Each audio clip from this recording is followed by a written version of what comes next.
چونیا اجرا road by پاس پر 7 ڈاکو اسلحہ کے زور پر نجی کولڈ ڈرنکس ایجنسی پر ڈکیتی کی واردات کر کے فرار ہو گئے۔ 3 ڈاکو موٹر سائیکل سوار اجرا روڈ کولڈ ڈرنکس ایجنسی کے اندر داخل ہوئے اور 4 مسلح کار سوار ڈاکو ایجنسی کے باہر ساتھیوں کی نگرانی کرتے رہے۔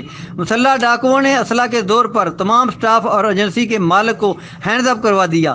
تمام ورکرز اور مالک سے موبائل فون پکڑ کر توڑ دیے۔ ڈاکو ایجنسی سے 10 لاکھ نقدی رقم لوٹ کر فرار ہو گئے۔ ڈاکوؤں کے فرار ہوتے ہی ایجنسی مالک نے اپنی کار پر ڈاکوؤں کا تعاقب شروع کر دیا۔